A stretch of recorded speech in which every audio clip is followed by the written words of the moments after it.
everybody, and welcome to Lore But Sexy, where we talk to you about our favorite video game lore. Blake, wrong podcast. Wrong podcast?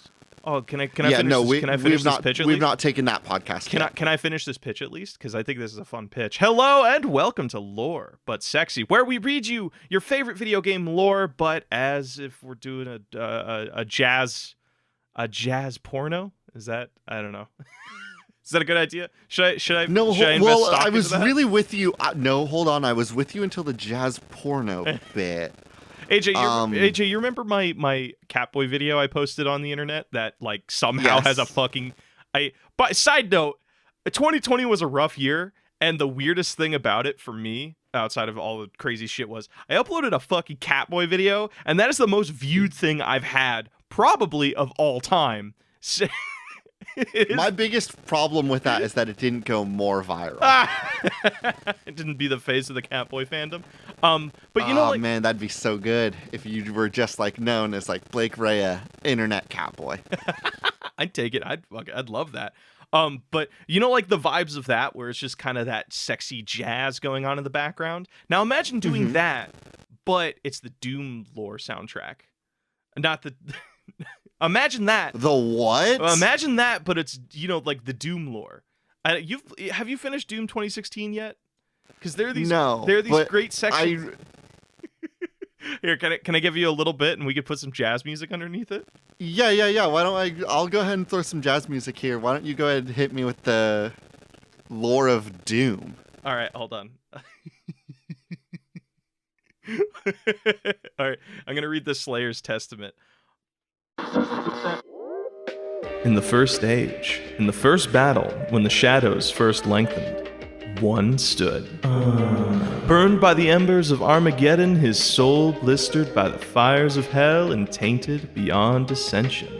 He chose the path of perpetual torment. In his ravenous hatred, he found no peace, and with boiling blood, he scoured the umbral plains, seeking vengeance against the dark lords who wronged him. He wore the crown of the Night Sentinels, and those that tasted the bite of his sword named him the Doomslayer. Sexy noises. Sexy? Or was that a waste of 30 seconds? No, it's kind of sexy. It's kind of erotic.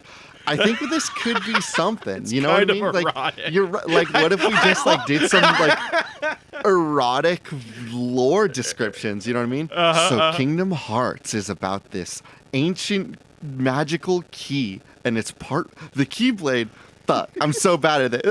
Man. How do you? I had a script. Okay. I had a script. That's the difference. The script, of course. Also, your description, it's kind of sexy, is like the energy I would want to take with a project like that. It's not like nobody's getting hot and heavy listening to that. They're just like, I guess it's kind of good. Like, I would love for people to walk away with that. Yeah, the goal for this podcast isn't necessarily to set the mood. It's to capture that moment, like right after a hookup when you're like really not sure what to talk about next, and you're just like, I bet you I could start going off about my hyperfixation right now. It's just like, so you know much about Kingdom Hearts lore? That sounds like the equivalent. So can I get you to listen to me talk about Yakuza now? That feels like something Scott Pilgrim would do after he hooked up with Ramona Flowers. They're just sitting there in the silence, and they're like, you want to know why they call him Pac-Man? Because, you know, it was originally called Puck-Man, but they worried people would scratch out the P or whatever. And then Ramona Flowers is like, I don't know why the fuck I'm here. I'm leaving So now. You know why the first boss in Bloodborne turns into a crazy werewolf? Anyway, it's because he used to be a hunter like you.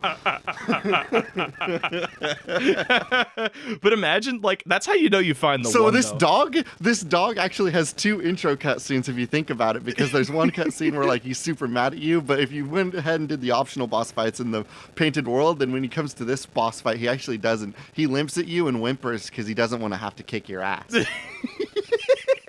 I want to capture that moment. You know what I mean? Like,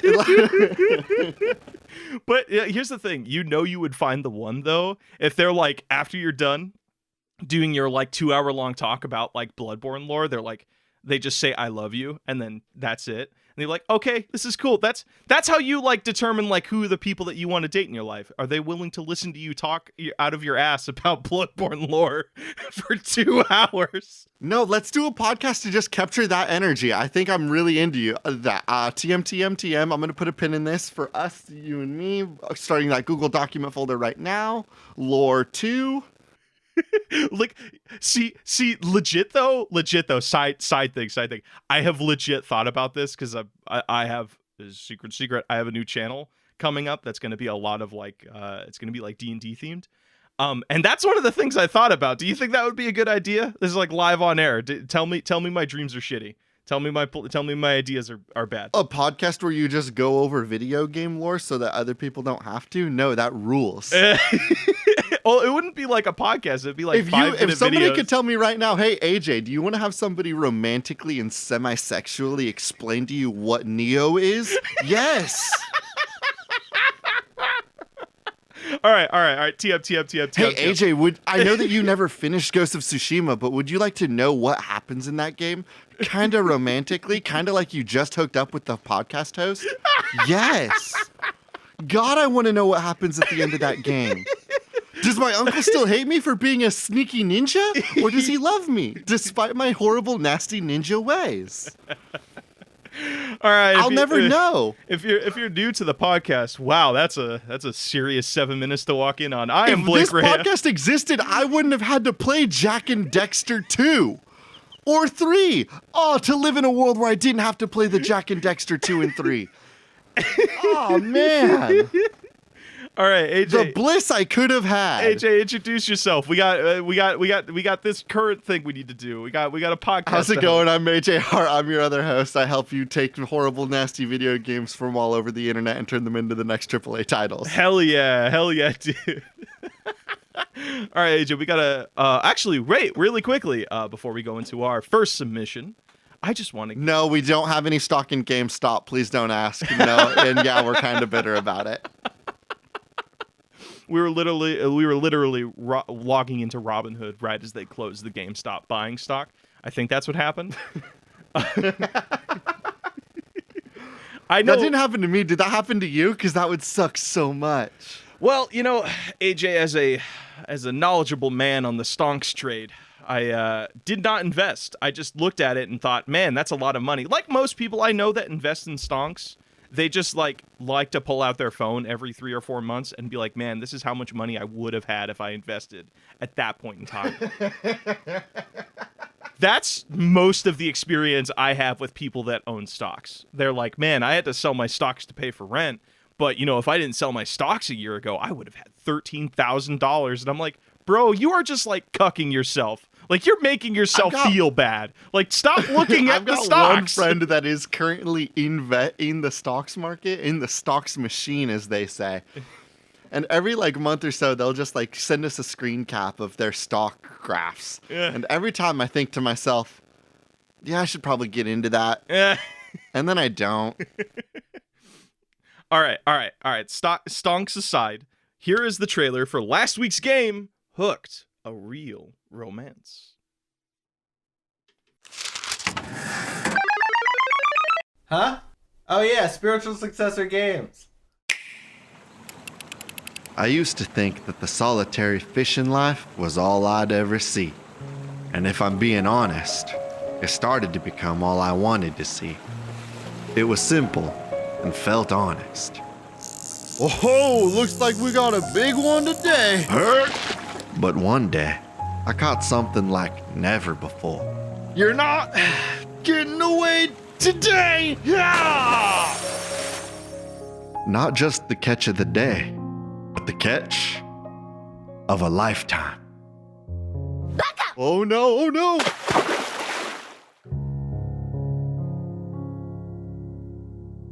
Hey, everybody, and welcome back. Thank you, Ryan Vafiza Day. I fucking hope that's... God, Ryan, you sent me, like, your voice, like, to contribute to that trailer, and you said how to say your name, and I still am worried I'm fucking it up. Thank you so much for submitting. You know what you could do? You could just say, like, this one's... We just want to say a big thank you to Audio Clip.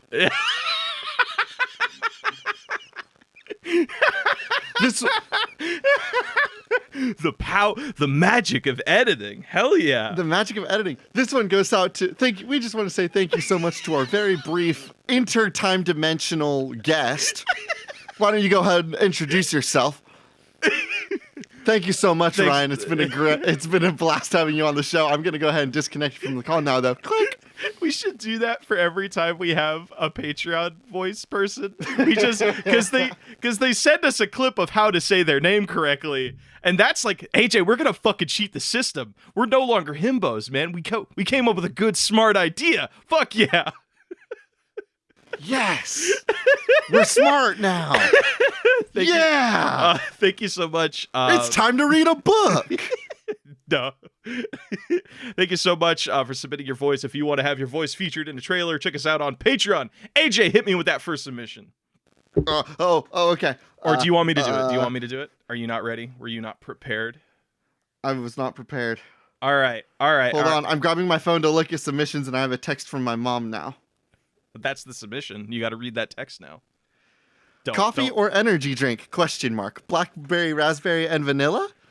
This is for all you people that don't know around here. We got Dutch Bros, and they'll just like flavor an energy drink for you with whatever you want. It rules. What? Yeah, dog. Really? Yeah. Dude, that sounds fucking magical. They crack open an energy drink, and then they got all these flavors because it's a coffee shop in there. And they're like, what do you want? Blackberry, lime, pomegranate, so it's vanilla? Just basically like the snow cone syrup that they just dab a little bit. Snow cone syrup. Does that I feel like that would taste like really fucking artificial, actually. Well, I mean, it can't be any more artificial. No, it tastes fine. It tastes great. Can't be any more artificial than like a can of, gamer fuel Rockstar, right? Yeah, exactly. All right, I could give you a game if you want. All right, hit me then. All right, this one comes to us on Twitter from the Real World Eater at RealNoMono31, a top-down racing game with heavy stealth mechanics. And the idea of I'm trying to think of what would be a situation where a car would need stealth mechanics. And I feel you can either do, the first thing that screams out to me is car thief. And you have to get the car. The first thing that snuck out to me was sneaking over to your girlfriend's house, but keep going. So we're gonna do this. Okay, so some girl is basically sneaking out of her house and is trying to go see her girlfriend. But then it's just she's sneaking out of her driveway. She's not sneaking across the city unless there are people stationed. Because what I'm trying to think is you're just trying to get to at that point the only part you're trying to sneak is out of the house or to the vicinity of the new place. Car thief is much better. Keep going. Maybe here's the thing of we could lean into that, but maybe let's say that this girl is 15 years old. She doesn't have her license yet, and she still wants to get, because we've all been there. We've all been hey, we're young, we don't really have a form of transportation yet. Our partner is on the other side of the city, we want to get to them, but it's the middle of the night. So how do we do that? You don't, because you wouldn't break a crime. You only have a permit. You're not about to create a video game advocating for criminal activity, are you? AJ, it's a video game. We could it's not actually breaking. Go back to the car thief. Go back to the normal car thief. I refuse to endanger teens. I draw the line at teen endangerment. Hey, here's the thing. If it's a video game, and also these are cool games that should not be made, AJ. Where do we draw the line on games that we made a game last week about stealing people's passports. This is, in my opinion, a lot less bad than. And weeks if not months ago, we created an ARG toy line designed specifically to make kids attack each other. So I guess I really don't have anything. Yeah, you're a 15-year-old. So you're a 15-year-old kid on your way to go over to your partner's place. You have to sneak out of your home and drive without a license to get there. Yes. The stealth mechanic, it's like a top-down stealth game in the way that I guess this gives me sort of what's the name of the indie game where Travis met the tiger of it, and Travis from Travis Touchdown, No More Heroes, met the tiger, and they were super cool homies. But the actual game has all the cool synthwave music. It's bum. What are you talking and you have a gun, and it takes place in Miami. Miami Vice. Are you talking about Hotline Miami? Hotline Miami. That's not a stealth game. That is far from a stealth game. But I'm thinking it plays or looks like Hotline Miami. Well, what I'm thinking is I think the easiest way to do this is that each night you're going to visit your partner, right? And I'm thinking it could be that there are just other cars with like flashlights and you're trying to avoid pools of light. And maybe like we could introduce some element of like maybe this is kind of a car a driving.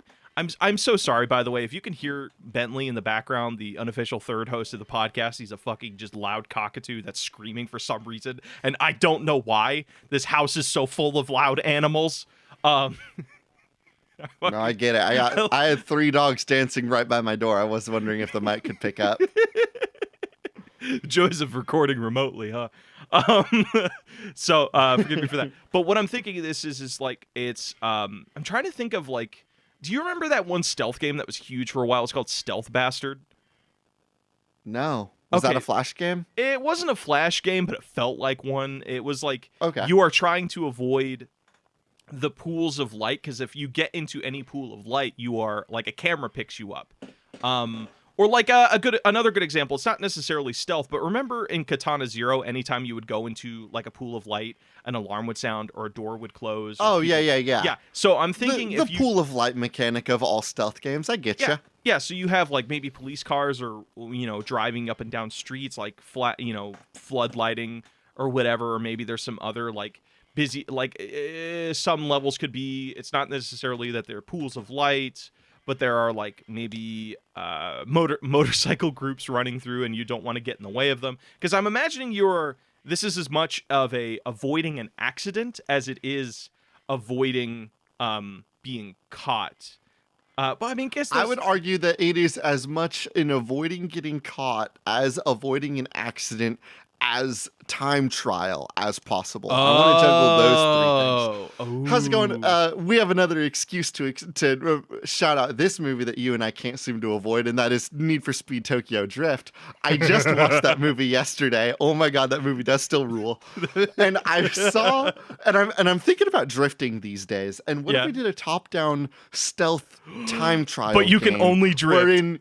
Where you can drift. I'm thinking that drifting is going to be one of those high-level strats. And I'm thinking that like in a stealth game like this, you only have so many controls in a car and like only so many things you can do for a stealth game. I think like you can honk your engine and that would bring cars over. You can rev your engine. That would just bring cars over. And you can flash your lights, which would also just bring cars over. I think so. All of your stealth mechanics are just bringing cars towards you. But if you can bring them towards you and then outrace their path to get to the end of the level and get to the next zone, you could really get cruising on that bad boy. I feel it would be funnier to do a stealth game where the mechanics or the driving mechanics are so fucking noodly. Because, like, the idea of doing a stealth game where you have to avoid obstacles, avoid getting in damage, avoid pools of light, but you can only drift, or you're always, like, it always feels like your car is on ice. Because that would also lean into the canon that this person doesn't know how to drive. Like, so I want this car to feel exactly like a warthog from Halo 3. Like that level of like slippery butter tires where like you have enough control to drive where you want to go, but you're going to throw that back end everywhere.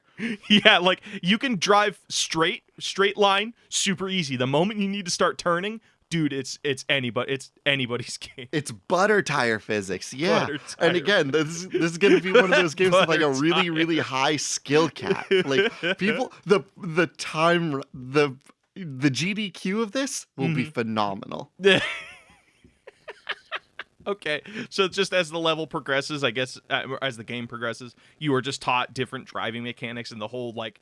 The game ends with like you learning how to drive, having your license, so then you don't need to like go undercover to go see your girlfriend whenever you want. You can actually just go drive and see them. Okay, that's cool. I like that. And then maybe at the end of every level, oh my god, what if you did a thing of like every piece of damage your car acquired is affected throughout the game. So like, hey, you got into a front end bumper on your first night drive. Guess what? Your car's going to start drifting towards the right on every night prior. So like the damage is permanent. It's consecutive. Yes. So you need to be able Yes. So the game can be completed like it's like a game that takes like 30 minutes to beat, but where the time comes is like you have to constantly restart the game because you either totaled your car and your parents find out, and then like you're constantly going back to level 1 and retrying again and again and again.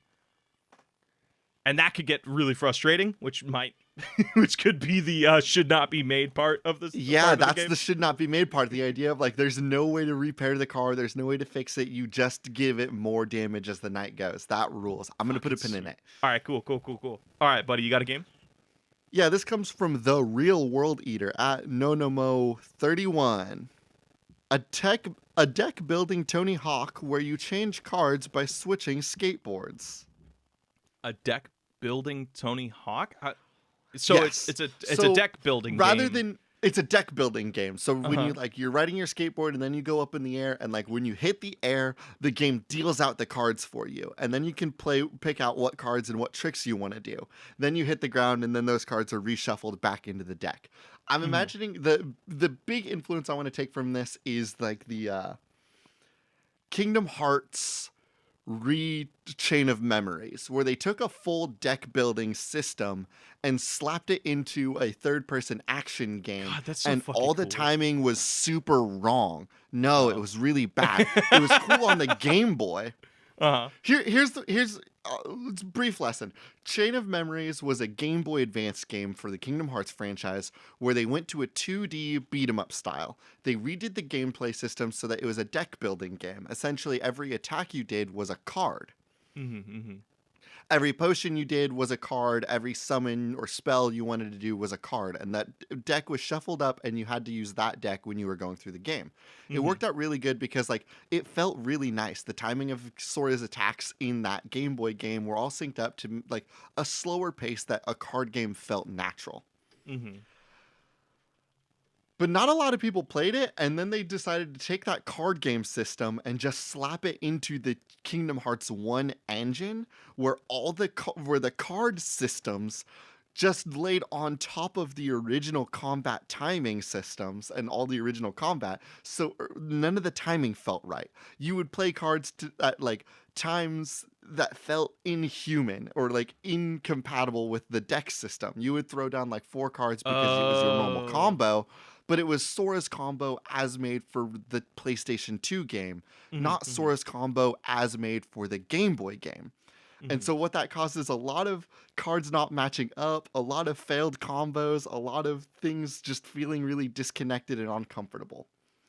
I want to catch that level of frustration, but in a skateboarding game. So I want it to be just as fast as normal Tony Hawk games, where you would launch into the air and you have about 4 seconds to drop to like hit the ground again. But in those 4 seconds, you lose about half a second because the cards are being put down on the screen in front of you. You lose half a second because then you have to decide what cards you want to use on this trick.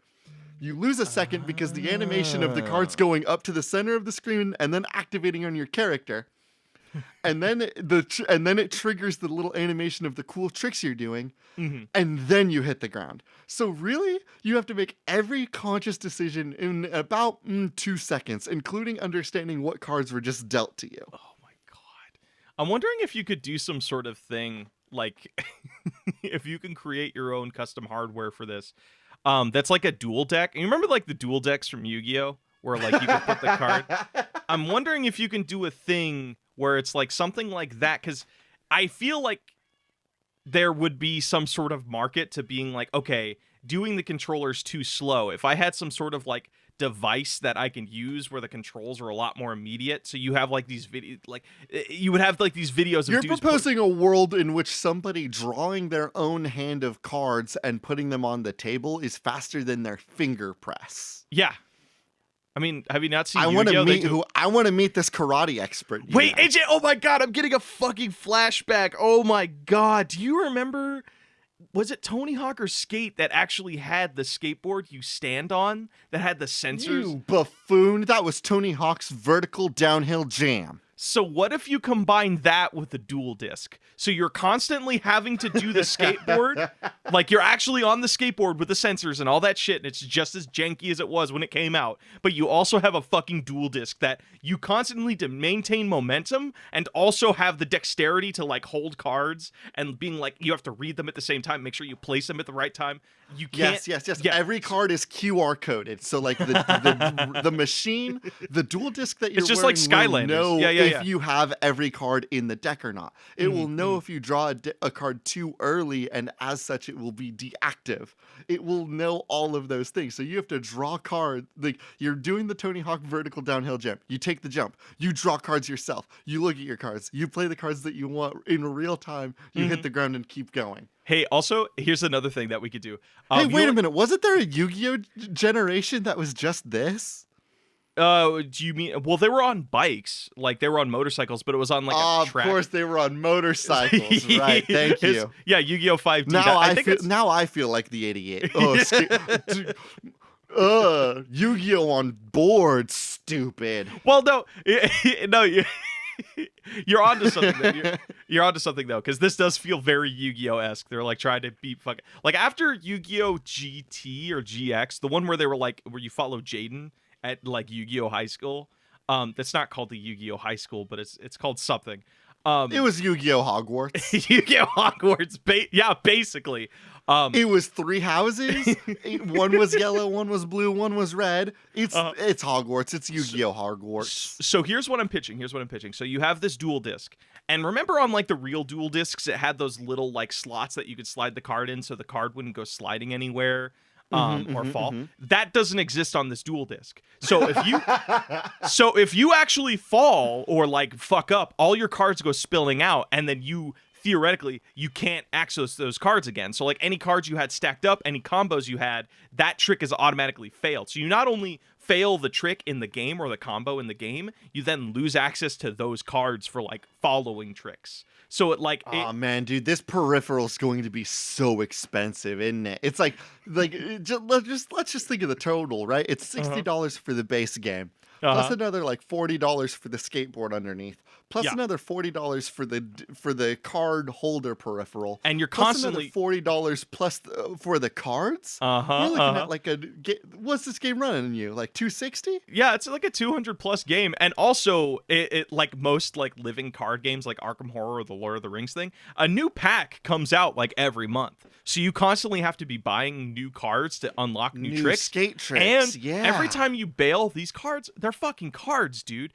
A lot of these cards are gonna get banged up after a while, and guess what? You're gonna need to buy. But here's the thing. Here's the real fucking gem of it. You can't buy the core cards outside of the original packet. So like you can't just buy replacement cards. You have to buy a whole new fucking dual deck with the or you have to buy the whole dual deck with that core card again. So guess what? If you bust cards, you're gonna have to buy another fucking $60 package to get them back. So don't break your cards. Ooh, yes. Don't break your cards. Raking that fucking money. the vert card that lets you land on your skateboard like it was backwards. I think that's what that's called. A vert. I don't know what it's called when you land like let's say you ride one way with like your left foot in front, but then you can land with your right foot in front. Like all the skateboard games let you do that. But this game, you would need a card to put at the end of your combo to do that. That's only in like the base core set. You're never going to be able to get more copies of that card. No, the ollie, because like every trick starts with like I don't know if every trick starts with an ollie, but well, the ollie card is a card that you can. It's one of the few trap cards. You can put that on the board, and you can activate that whenever you want. Because ollie is just a jump. Normally, if we're using the Tony Hawk downhill jam system, then there's going to be ramps that you can use for the jumps.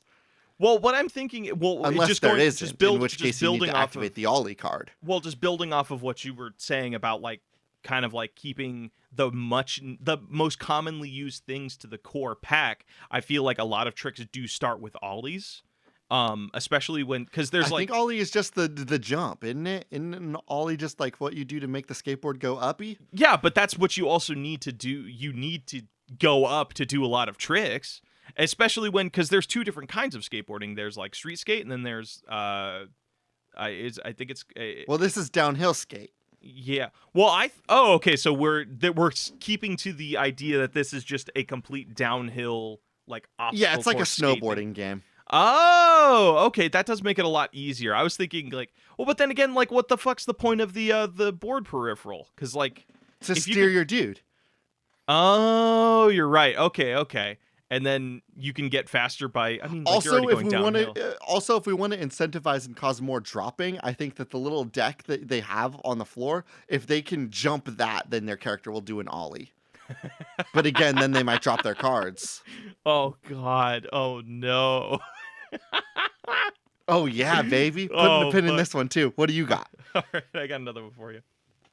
This one comes to us on Twitter. I am not witty enough for a funny name at ARP1033, a game where you are the person who designs the weapon stats for tabletop games. Try to make them balanced and fun, but don't go too far out of reality or you will make some nerds mad. Hint, this is impossible. The nerds will always be mad.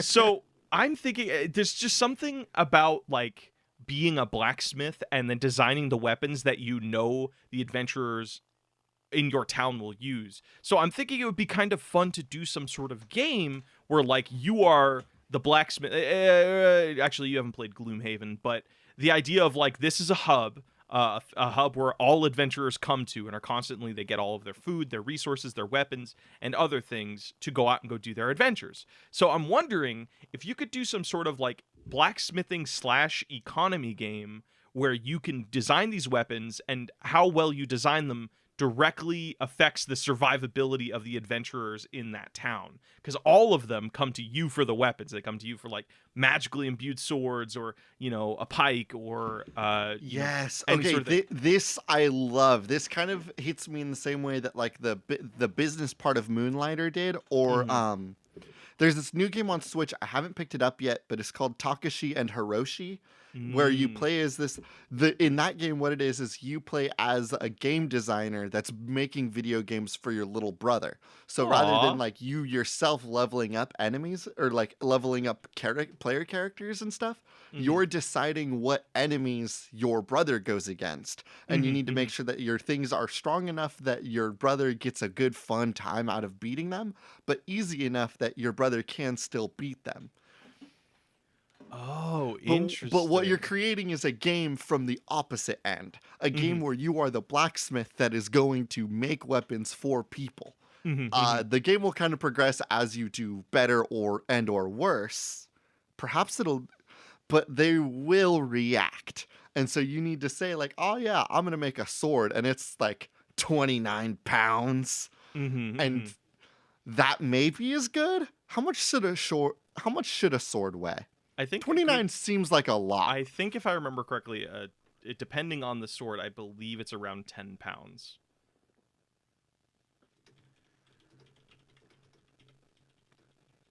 So if you make it too heavy, then the vendor is going to come back and be like, hey, bud, the sword was super strong, but way too heavy, and it sucks, and I hate it, and I hate you, and you're not getting any more money from me. Oh, God. The average weight of anyone of normal size is between 2.5 and 3.5 pounds. So yeah, you make like a 12-pound sword. See, but that's kind of cool. So maybe this is like, here's the thing. Here's the lore of this game is you are the kid of a blacksmith. Like, say your dad was like the blacksmith of the town, and your blacksmith passes, or your blacksmith is like your dad is like taken or something like that, and so you have this incentive to make the adventurers around you better, so hopefully they can eventually save your dad or something like that.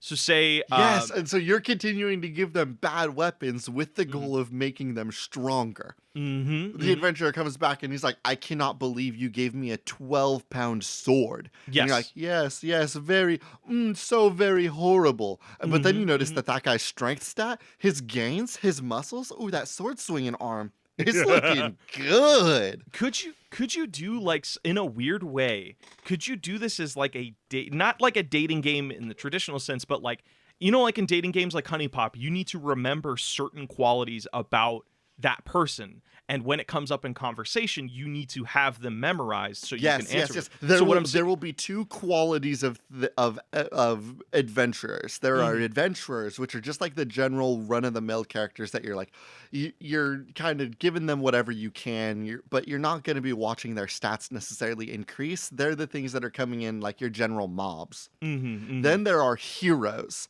Now, heroes have their own stats. Heroes will be coming back to your town regularly, and you can watch them grow based on what you've given them. Oh my God! Wait, AJ, holy fuck! What if we did? Have you played Shadow of Mordor? Yes, I played it a little bit. I think I know where you're going with this. So what I'm thinking is, so those that haven't played Shadow of Mordor, it has this really, really unique engine, where basically your character is immortal and they can be killed. And what happens is the Orc that kills you, if they kill you, they actually go up in rank and become like their own chieftains. It forms this organic story where like this run-of-the-mill Orc, they kill you, and then they get some moniker like Auric the Iron Tooth or Auric the Bloodthirsty or whatever.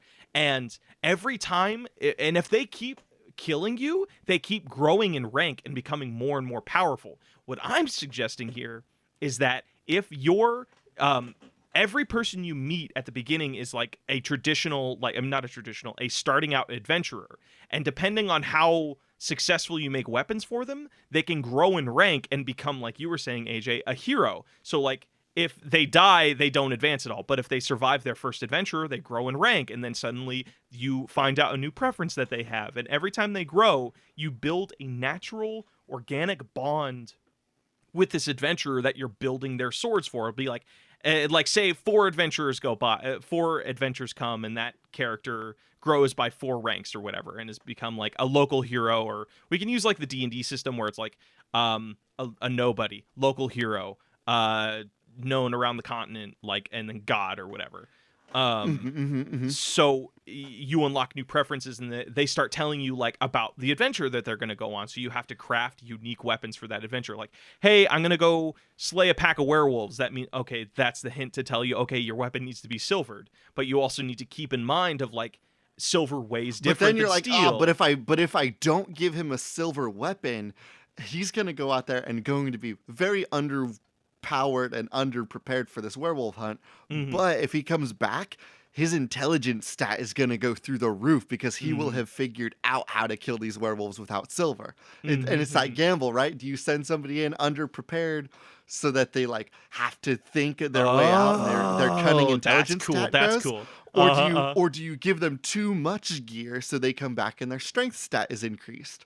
Or do you send them out there with like not quite enough armor for them to be safe, so that when they come back their health is increased? It's that give and take, that push and pull of like, I want them to be just not ready enough so that their stats grow. It's gamifying the mission style of like, you know, Assassin's Creed Brotherhood, or even one of the Yakuza games had like this mission system where you send people out on missions all the time. You know, what'd be really cool too is like, as the natural organic, like your like the heroes also will start to show I want to go back. I don't want necessarily every adventurer to become heroes. I love the idea of adventurers growing passively, but I want to give the game heroes that are specific characters that we've created that will have their own plot lines. Oh, okay. So you kind of get to know. Okay, I see what you're saying. And you can create like adventurers that might gain up to the title of local hero, right? Or like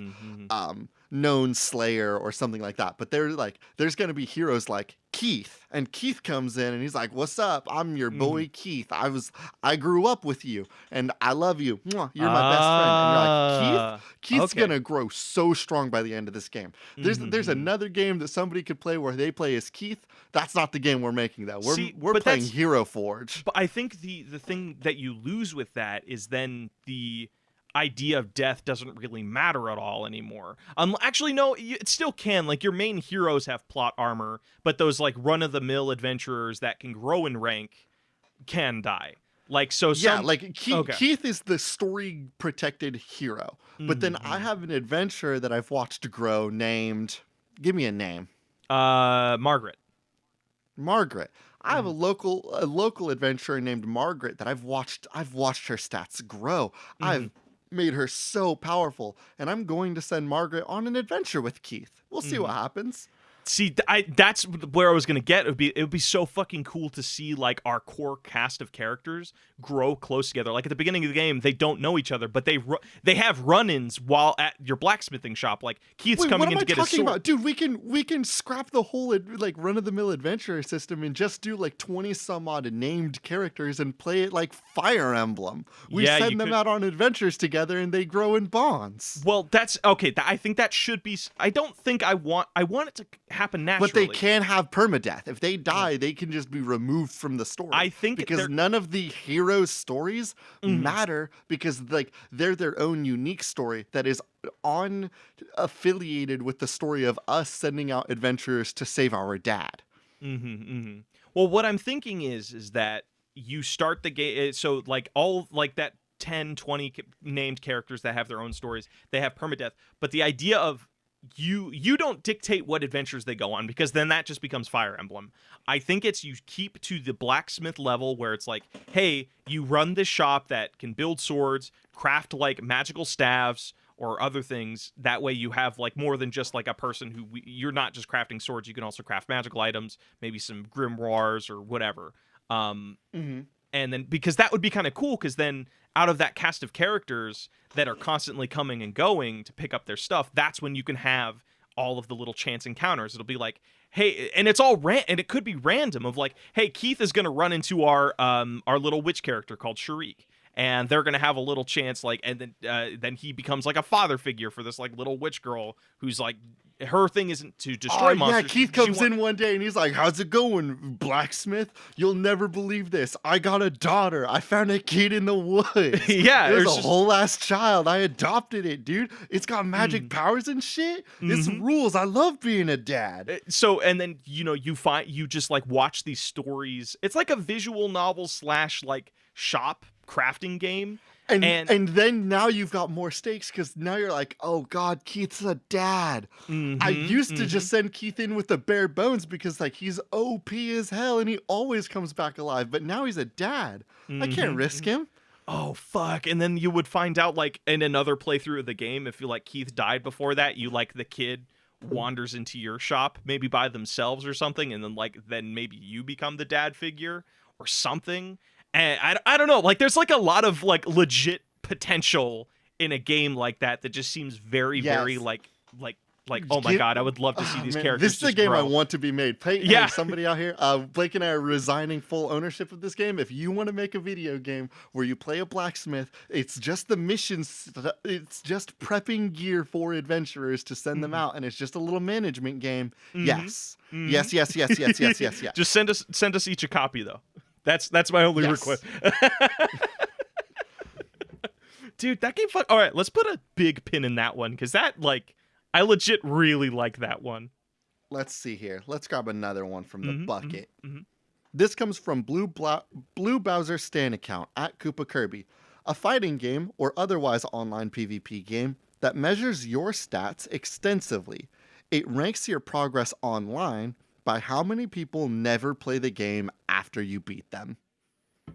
Oh, so you know how like we've all had the moment where we pick up a new fighting game and we're like, I'm so excited to play Tekken, but like you're maybe like 3 weeks late on it.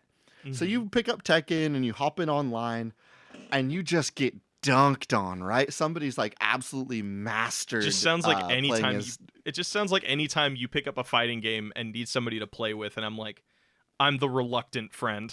Just like, I know how this is gonna go, but I'm just, every time I pick up a fighting game and learn like the base level mechanics of it, and then I dunk on you. Yeah. But like what this is like this game is going to be like, oh, AJ has made it so that 5 people online have never touched the game again after he dunked on them so hard. After he did them so dirty, they never played it again. That's 5 points for him. This feels like... But like this could go to any genre, right? Think about how good it would feel to like, if you played League of Legends and you were like, I know for a fact that I tilted this person so bad that they've never fired League of Legends up again since. See, what this would breed, though, it would breed a lot of, like, trolling, I think. It'll be like, you know, like in a fighting... it would be the most toxic environment because it would just be a video game where people are purposefully trying to make people rage quit games forever.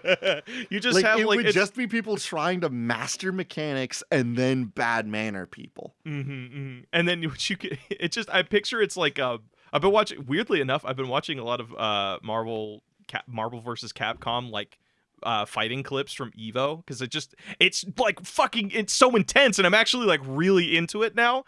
Like one of the techniques I see people do is that they're just constantly strafing and just doing ranged attacks and just seeing the frustration well up in the person they're going up against because they just can't fucking get in there, and like just the legitimate rage that I see in them of like, man, you know what, this is like unfair, this is like a bullshit fight, I fucking hate it, I would actually punch this person in real life. Just that level of anger, I feel is like every match that would exist in this game. It's just somebody's doing something fucked up, and to not allow the other person to gain anything. I'm just, how do you convince... Delectable. How would you convince people... Oh god, the marketing campaign would have to be like something like, "Hey, this is a really friendly game to newcomers." Like, and it then would like just look like a normal fighting game. Like this is a mechanic that we could slap on Guilty Gear Strive. What I'm picturing is like, after a while though, like most people like that play the game will catch on to it. So you constantly need to be getting new people into it. So what I'm picturing is that the community would be really two-faced of like the whole Reddit page would be just like, oh, you walk in, like everybody's super nice to each other. Everybody's trying to like, hey, I'll jump in a match with you if you want. I could train you if you need a sparring partner. Yes, that's naturally going to occur because everyone's trying to bait people in to make them never want to play it again. Yes. Everybody's going to be so nice, but the moment they get the ring, they're just like fucking, just like, God, I don't know the fighter's name, but he's a guy from, I believe he's from Taiwan. Like, he's infamous in the Marvel versus Capcom thing because he will literally just shout in your face as he's like, because he's one of the best players, but he will like shout in your face and call you rancid things. And that'll just be like, it'll be just such a shock of like, man, this person's really nice on Reddit. They say they'll train me, and then, you know, I can make a friend and I can have some fun. And then you just get in the match and it's just like non-optional voice inputs, so like you have you can't turn off communications, so just people fucking yelling at each other and just being fucking absolute trash. Yes, just the most toxic gaming environment. Delicious. Ooh, the most two-faced community imaginable. Blake, you got another game for us? Yeah, I got another game for you. All right, so this one comes to us on Reddit from user Too Many Bees. Is there a way to gamify anime AMVs? A game of Naruto versus Sasuke, or Ichigo versus Ulquiorra? God, I fucked that up. Ulquiorra. That's a cool name. Or whatever. You should probably roll the R on that. I'm not certain, actually, because he's an Iran-car, so he probably has a Hispanic name, right? Isn't that how they're all coded? I honestly don't know. I have not watched a whole lot of Bleach, to be honest. I've watched like the opening arc, I guess, where you find out where Ichigo's like a Soul Reaper, and like I remember like the drip in that show being really Soul fucking good. Reaper arc. Yeah, the Soul Reaper arc. The first 2 or 3 arcs of that show, delectable. Also the drip in that show, pretty fucking good. Really good fashion. Yeah. But what I'm thinking is like, how do you gamify an AMV? You're chuckling. There has to be a community element to it, because one of the things I've noticed is like as I've watched anime and stuff, part of the fun is just shitting on people's ships. Like everybody's like, hey. Well, that's not necessarily fun, but yeah, I get what you mean. No, not like, okay. Let me rephrase. It's not necessarily shitting. It'll be just like, well, that's an interesting choice, and then be like, or like, there's that fun little humor of like, I ship this one character with this character, but somebody ships that same character with another character, and there's just that debate of like, oh, but you know, like X reason, that reason. Like for me. If one can handle a fun discussion with it, yes, absolutely. There's always like a charm in seeing what other people bring to the table and what other people see in media. However, a lot of people out there take it to extremes. So what I'm saying is we create some sort of like, you have to edit an AMV and upload it to this database, and people can vote on it. And depending on like, it would be fucked up of like, if it gets rated too low, it gets deleted. So you have to like. See, that's a problem because people's rare pairs are gonna get just like gonzoed. You know what I mean? My Shadow the Hedgehog Shrek AMV that like is a rare pair that no one wants to see. Like that's gonna get disintegrated. No, but see. Okay, look, I took an extreme there for the comedy sake of it, but you know what I mean. If I make a Shino X Naruto AMV, ain't nobody gonna watch that. No. But here's the gamble though, because I have a feeling, if you put something just so outrageous out there, people might bite onto that hook though. And what if we did a thing of like, it's, this is what we call it. Instead of having seasons in our game, we call them tournament arcs. So we do like, hey, this season, we're just doing nothing but Naruto ships. Or this season, we're doing nothing but Inuyasha ships. And people like will vote, like do their ship or like any possible ship that's possible with that show. What do we do to ensure that my Naruto X Shino ship has the same legs to stand on as Sasuke Naruto? You see my problem, right? If we want to gamify this, and again, like we need to make sure it's not a popularity contest because again, my rare pair is going to be disintegrated.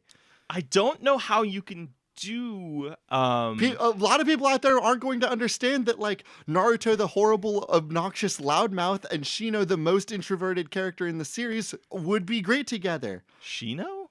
Which one? The Bug Boy. Oh, I thought for some reason you were talking about Ino, and I thought like that's not Ino. Shino is the name of the Bug Boy, right? I'm not messing that up. Yeah, I believe Shino is Shino Naruto. I believe you're correct. Doesn't he end up with Yeah, baby. God, I'm so smart and good at Naruto. Who does he end up with? Isn't it somebody? I don't believe he has a kid. Really? Oh, interesting. Yeah. Okay, so does Shino get married? But he's got a million babies that live inside his bones. Bug ninjas are wild. I am not a fucking fan of that. Well, okay. You're right, because it's like it's anything that's opinion based, you would definitely lean. I guess the question is how do you destroy an opinion based thing? Do you judge it on the quality of the AMV rather? Because I don't know how do you turn off the popularity contest thing? Is it just like, actually, AJ, I have it. I fucking have it. I have it. So this is what we do. This is not an opinion-based thing at all. So when you log into this game or this thing, you will have like maybe, I'm trying to figure out how you integrate the AMV. Maybe the AMVs are in-house made. And what happens is like you are randomly assigned a ship. And the game for you then becomes you have to argue that ship to everybody else. So it's like it may not be the ship that you want, but the fun is trying to figure out how to argue your point. What you are proposing is an AMV invitational. We scour the internet, we find the best AMV makers out there, we invite them, we say, welcome to our tournament. Here's the ship, you need to make an AMV for this. We then curate and find people that are going to opt in and vote for particular ships. Those people that have voted that they enjoy said ships are then able to vote for the best AMV in that category. Well, what I'm thinking, not necessarily that, it's just that when you log into this site, you are randomly assigned a ship. So it'll be like, I log in, I lean towards like Naruto Hinata. Bad take, I know, it's a trash take. But it's the canon take. You can take that to the grave, dog. Yeah, All of us out here shipping Naruto Shino, it's not canon. Damn. But you lucky son bitch. But say I log in and I'm assigned a ship that I assigned the Shino Naruto ship and be like, okay, I know what my actual ship is, but the game is me having to argue why this ship works. So it's basically, and this is kind of cool because it would force like toxic fucking ship people to look at things from a different perspective. It'll be like, hey, I have the ship. It's canon. It's the ship. And then I look at this game and be like, oh, okay, so I need to argue why I have to actually look at the ship. Why does it work? Oh, you're right. It is some bombastic. We're going to gamify forcing people to understand each other's ships. Yeah. Basically, yes. yeah. We're going to force these people into debate clubs where they have to understand ships that they don't like. Yes. And then, like, I guess how we would do that is we would have to maybe get a panel of judges or something where it's like... Making the AMVs is still invitational, though. By the way, I want that. I want that to be a badge of honor that people can put on their college resume. I want them to be like, "Oh, me? I was invited to do the AMV shipping AMVs 2 times in a row." What if it's like, "Oh, dang, what?" What if you did this like Hogwarts style, where it's like you have the panel of judges or the panel of like it's all the people who submitted the official AMV. Are part of the panel of judges, and they can distribute points or whatever. But there will be like throughout the season there will be select debates, and depending on how well you do in the debate is how much points you earn for your ship house or whatever.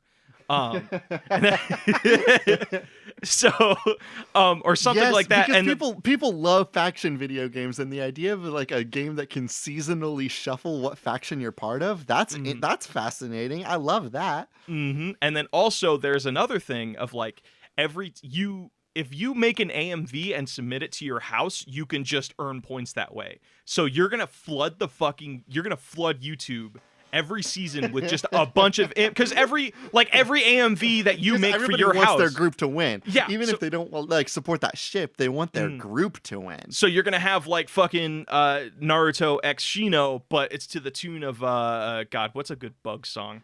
Are there any songs based on bugs? Now that I'm thinking about Bug snacks, baby. Kind of bug and kind of snack.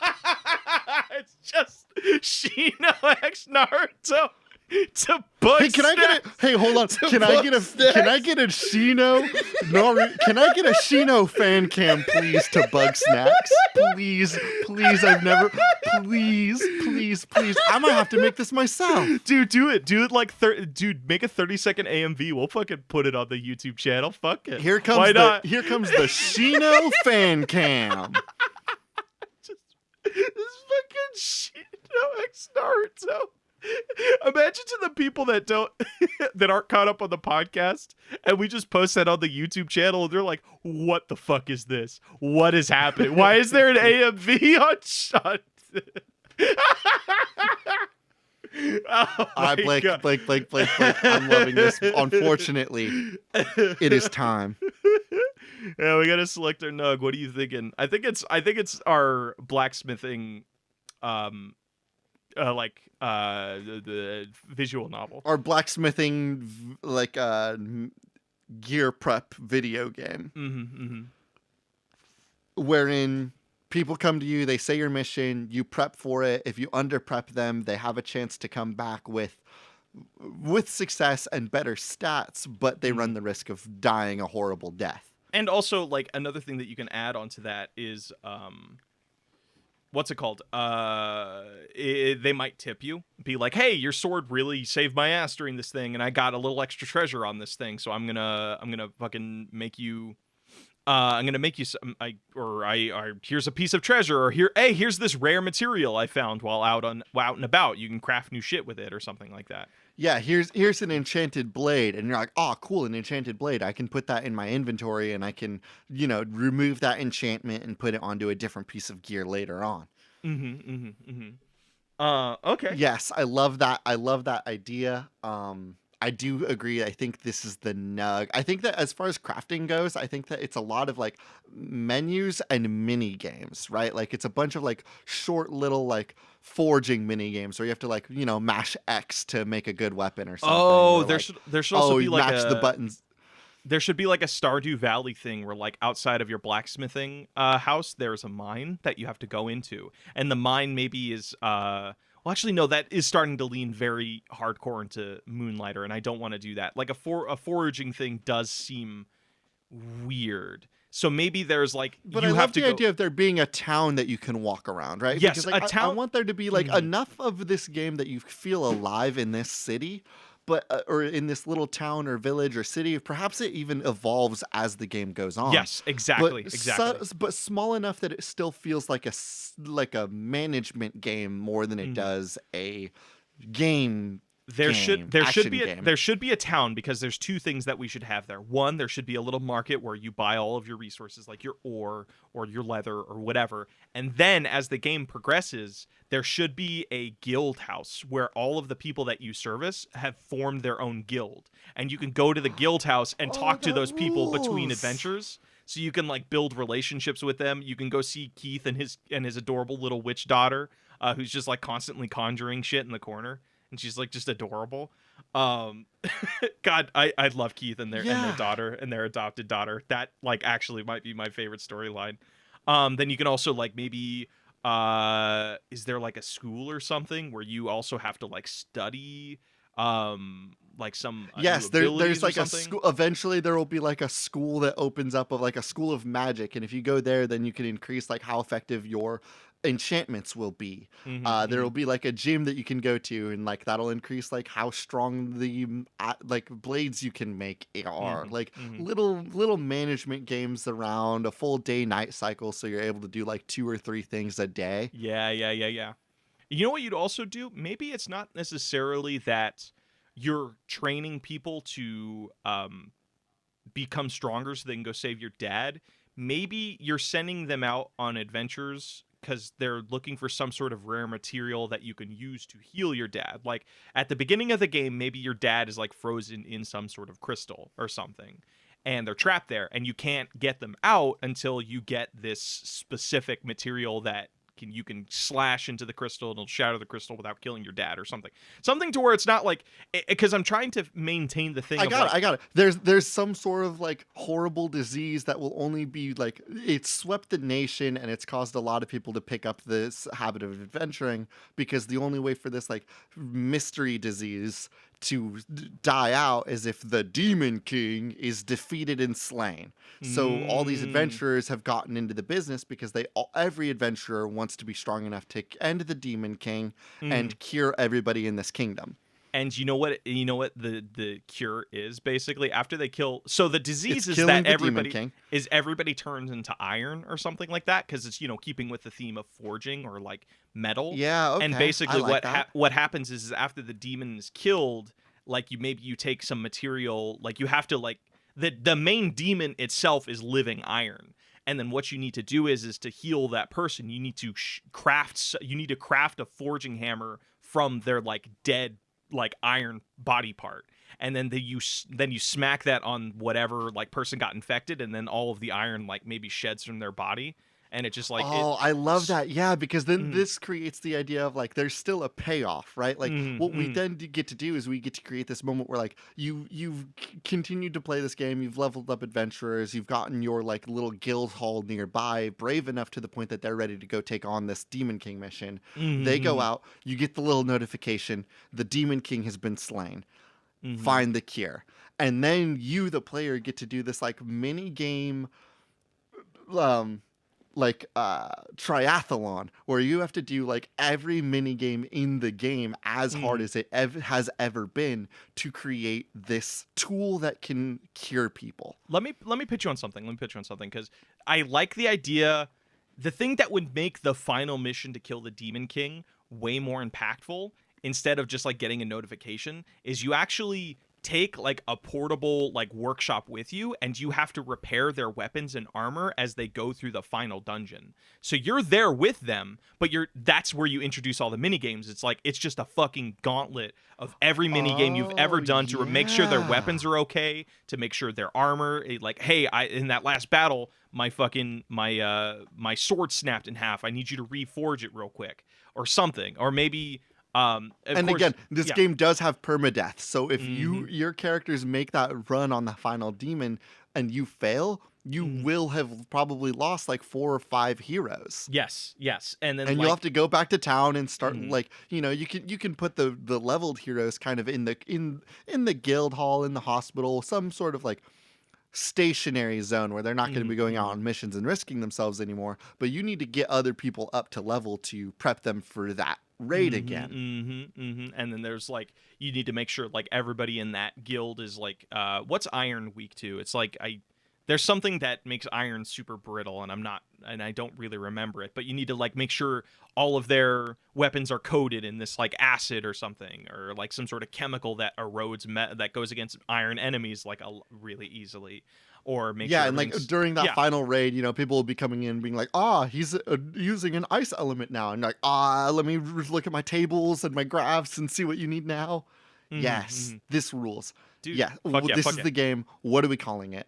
I have a name for it, but really quickly, what does it look like? Is my question. I was kind of thinking it's a little chibi-esque, where it's like everybody's kind of like their characters are like really kind of actually a good example is Octopath Traveler, kind of that kind of vibe a little bit.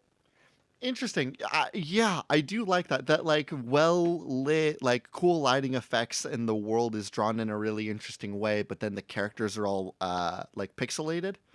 But when you come up into conversation with them, it's like a full-on like visual novel where you get like their well-detailed JPEG sort of thing, like the Persona games. I think is a good example. I want to propose something different. I was thinking this would feel a little bit more like a GameCube era 3D RPG. Imagine like the Tales of Symphonia game as it was on the GameCube. 3D but low detail.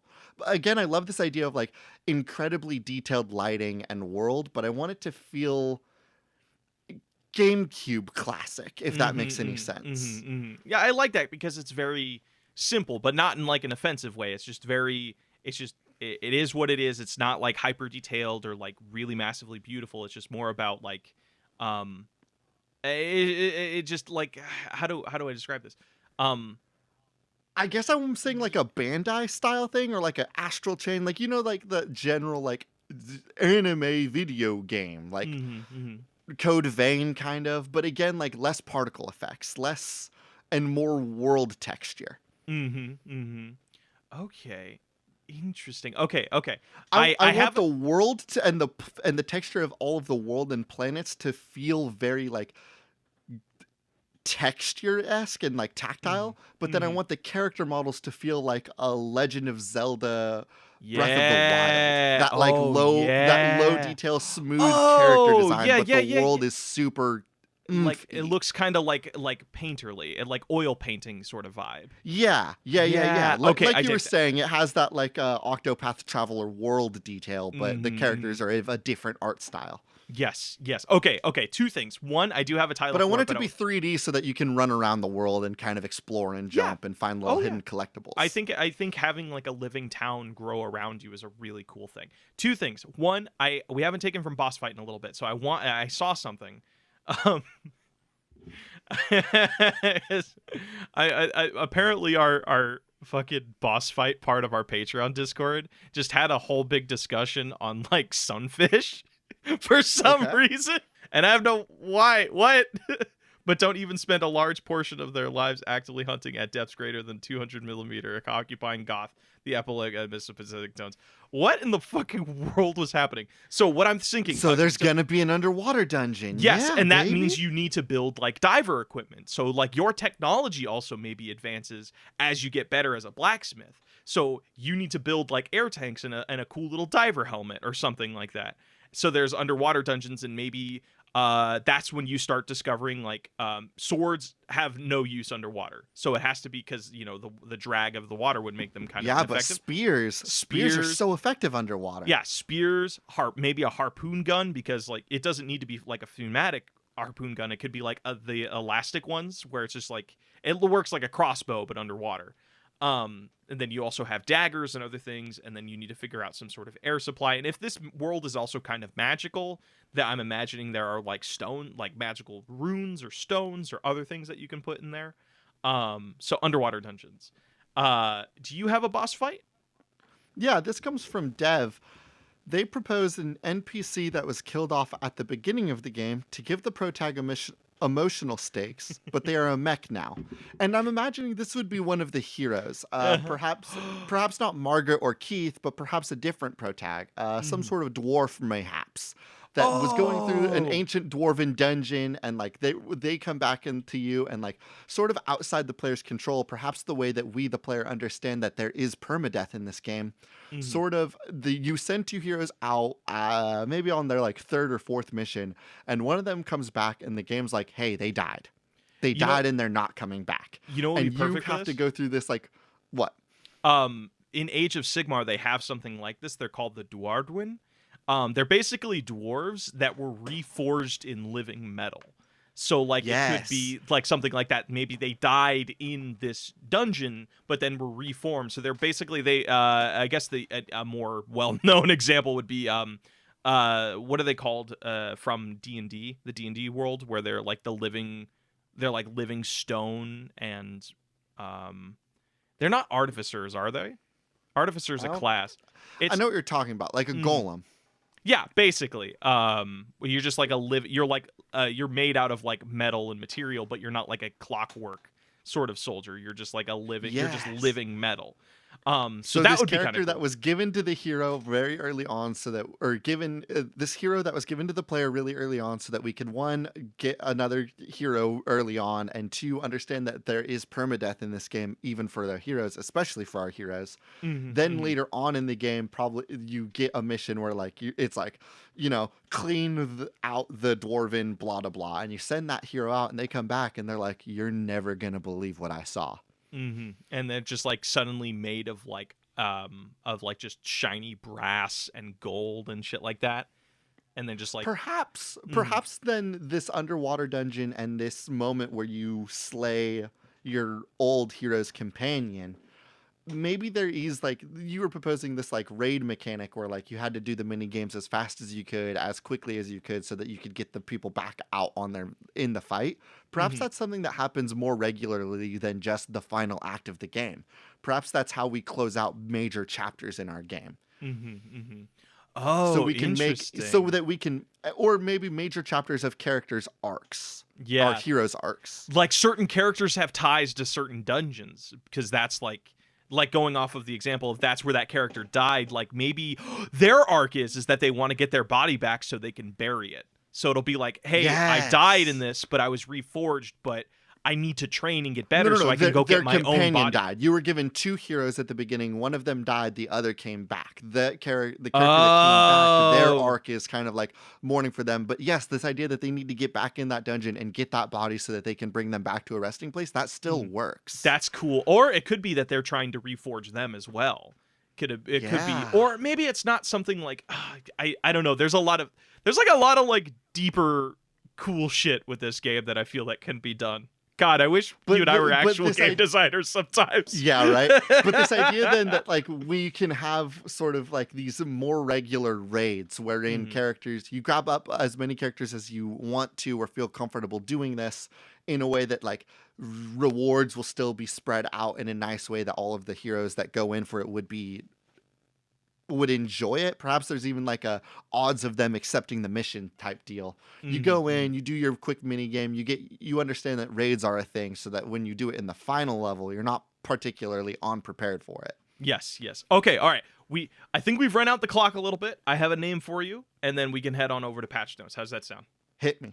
All right. Sounds great. I was looking up some blacksmithing terms, and there's one that stuck out to me that was really fucking cool because it kind of has this hopeful vibe, but is still about blacksmithing. There's the term when you work with like lighter metals, like copper or brass, and it's called brightsmithing. So I'm wondering if we call this game Brightsmith. Brightsmith is so charming. I love that. Yeah, it has that kind of like it has that just kind of cutesy vibe to it, but also like very fantastic and wonderful. And I think Brightsmith I think it fits. Yes, that rules. I love it. I want to ship it right now. Fuck yeah, I would love to play this game actually. Are we ready for patch notes? I want this game to be real. Yeah, let's go to patch notes. Hello, everybody, and welcome to Patch Notes. Now, I'm certain that you all have one huge, major question if you're all the way at the end of this show. You're like, damn, I love this show. How do I become a better part of it? How do I get in on this action? Hey, if you Blake, I have all these great video game ideas. Where do I do with them? You know, if you've got a banger video game idea, whether it be very wild, very fun, very charming, we would love to hear it on our Reddit at Spiritual Successor Podcast on Reddit.